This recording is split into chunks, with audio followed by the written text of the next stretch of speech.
Bienvenue à cette présentation sur la gestion des droits et des privilèges d'accès. Tout d'abord, Constellio gère deux catégories d'utilisateurs. Des catégories qui sont synchronisées via l'annuaire ou via le LDAP, ou des utilisateurs qui sont créés également locaux. Donc, on peut procéder soit de l'un, soit de l'autre, soit les deux de façon combinée. Pour ce qui est de l'annuaire, Constellio supporte trois types d'annuaires, soit l'Active Directory, le eDirectory de Novell et Azure AD au niveau de ce qui est Microsoft Azure. On a également les utilisateurs et les groupes. Donc, généralement, quand on synchronise, les utilisateurs et les groupes sont synchronisés. Dans le cas de la démo actuelle, je vais travailler avec des utilisateurs locaux. Vous avez donc ici les utilisateurs, donc la liste des utilisateurs. Je peux rechercher bien sûr par utilisateur pour être capable, surtout si ma liste comporte 5 000, 10 000 ou 20 000 utilisateurs, on s'entend qu'on ne va pas les rechercher. Vous avez des utilisateurs qui sont en approbation, ceux qui sont suspendus et ceux qui sont supprimés également. Donc, on garde une trace pour des fins d'audit et journalisation. Si on veut ajouter un utilisateur manuellement, on clique sur Ajouter. Il y a un certain nombre de champs qu'on doit remplir. Je tiens à préciser que les mots de passe sont encryptés et qu'on a également un concept de collection. Je vais y revenir dans quelques secondes. Une fois que les utilisateurs sont créés, j'ai la notion de groupe. Donc, je peux venir et dire groupe, par exemple, admin. Donc, il y a le groupe des administrateurs. Je le rattache à une collection. Et là, en fait, j'ai mon groupe d'admin. Au niveau de mon groupe d'admin, après ça, je peux dire, OK, ajoute tel utilisateur. Je peux rechercher bien sûr mes utilisateurs également ici, tel autre et tel autre. Donc, je peux vraiment venir ajouter l'ensemble des utilisateurs que je veux rattacher à un groupe. Une fois les utilisateurs et groupes sont créés, Constellio se découpe en un premier temps avec des collections. Okay? Donc, par exemple, prenons un exemple d'une municipalité qui aurait un service de police, puis la municipalité. On va avoir deux collections. Une collection est un silo fermé, c'est-à-dire qu'il ne communique pas avec l'autre. Une personne peut avoir accès à une ou plusieurs collections, mais les données ne transigent pas entre les collections. Ça a été conçu dans ce sens-là. Donc, par exemple, je peux avoir une collection qu'on a appelée collection, et je pourrais avoir une autre collection qui s'appelle police.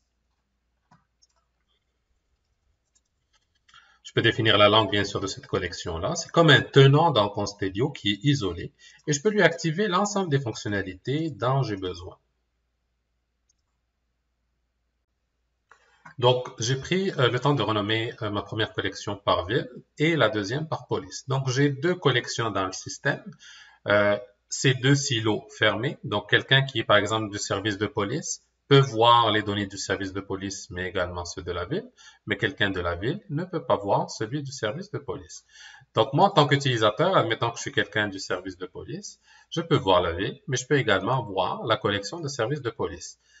Un autre utilisateur qui serait pas du service de la police, donc par exemple,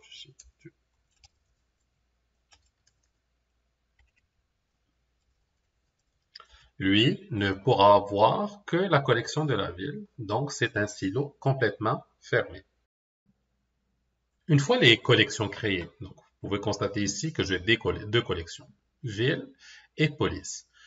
Une fois que je suis dans une collection, je suis dans la collection ville, cette collection-là est par la suite découpée. Donc, il y a un découpage logique par unité administrative. Donc, je peux arriver et dire, j'ai un service des ressources humaines, j'ai un service financier. Et là, on commence à rattacher les utilisateurs et les groupes à leurs unités administratives. L'utilisateur est rattaché à un niveau de la structure. Donc, si je le rattache au niveau du RH, il va voir ce qui est en lien avec les RH. Toutefois, ce que vous voyez comme sous-ensemble, ces sous-ensembles-là, c'est un accès particulier. Donc, par exemple, je peux dire c'est juste des utilisateurs ou des groupes qui vont voir les espaces des dossiers disciplinaires. Par contre, ceux qui sont des RH, tous les dossiers qui sont rattachés au premier niveau de RH, leur sont accessibles. Donc, il y a un concept d'héritage qui descend de l'unité aux sous-unités, etc. Donc, quand on fonctionne par héritage, ça veut dire que dès que je rattache un dossier à un espace particulier, les gens qui font partie de cet espace-là vont le voir. Donc, comme mentionné, on va aller un peu au niveau du pilotage, juste pour voir un peu les concepts. Donc, je peux avoir un découpage. C'est ici qu'on définit nos structures d'unités administratives avec les sous-niveaux, comme un plan de classement, comme une structure de classement. Donc, je découpe mon organisation avec ces espaces de travail, mais bien sûr basés sur une notion de sécurité. Et après ça, nous avons deux concepts au niveau de Constellio. Donc, la gestion des accès. Donc, c'est ce qui me permet de donner des droits à des utilisateurs et à des groupes pour être capable d'aller écrire, lire, supprimer sur des espaces documentaires. Et on a un concept de rôle. On va commencer par les rôles. Les rôles, c'est quoi? Ben, c'est les fonctionnalités.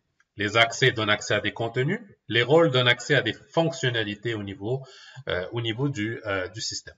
Donc, vous avez ici un tableau pour administrateur, utilisateur, M pour manager, RGD pour responsable de gestion documentaire. Et je peux créer autant de colonnes que je désire, donc adjointe administrative, gestionnaire, etc. Ça va créer des colonnes sur la droite. Pour chacun des rôles, je peux naviguer dans le système et aller lui donner des fonctionnalités que ce rôle-là peut accomplir. Je pourrais, à titre d'exemple, au niveau de la gestion des rôles, de permettre à une personne qui n'a pas le rôle d'administrateur de gérer des accès ou d'attribuer des accès à d'autres individus dans l'organisation. Donc, ça peut être une délégation de la gestion de la sécurité au niveau de l'organisation. Donc, là, au niveau de la gestion de la sécurité se fait à ce niveau-là. Une fois que j'ai configuré mes rôles, je vais aller faire une association. Par exemple, je peux dire mon groupe d'administrateurs que j'ai créé tout à l'heure, je veux leur donner un accès. Donc, je vais ajouter une autorisation pour dire je vais donner un accès soit à l'ensemble des ressources humaines en lecture, écriture et suppression pour une période prédéfinie, donc de telle date à telle date. Donc, si la date expire, les accès vont disparaître. Exemple, un consultant ou un externe qui arrive. Ou, bien sûr, pour une durée indéterminée.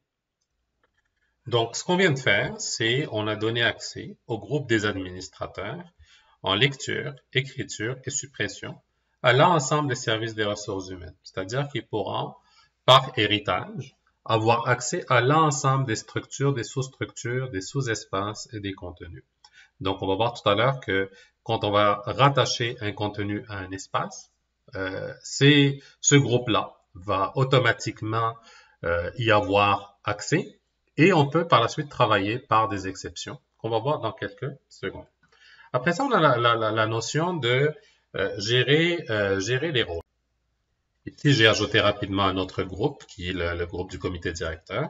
Très rapidement, je pourrais également aller lui donner une autorisation au niveau des RH, comité directeur, lecture, écriture et sauvegarde.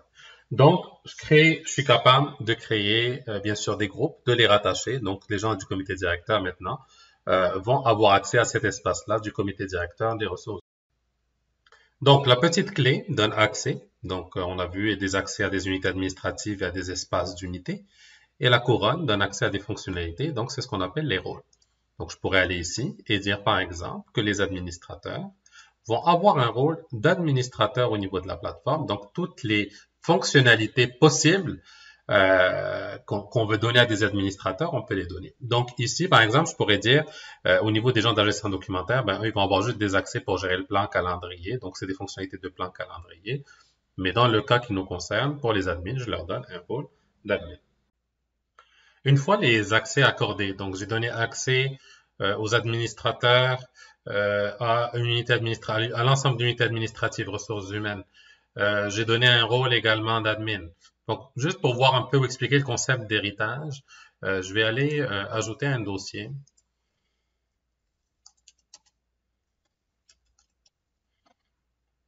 On va classer ce dossier dans le plan de classification. Et on va dire que c'est un dossier RH. Et je sauvegarde.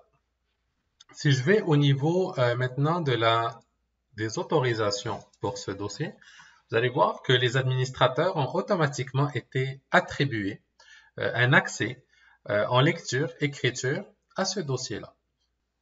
Donc, j'ai pas eu à définir des accès spécifiques pour le dossier. Donc, le dossier est créé, il est placé quelque part et la sécurité s'applique par héritage au niveau hiérarchique. les documents qui vont s'ajouter dans le dossier vont avoir les mêmes règles de sécurité. Donc, on a en haut sécurité par héritage, en bas sécurité spécifique, donc elle ne vient pas par l'héritage.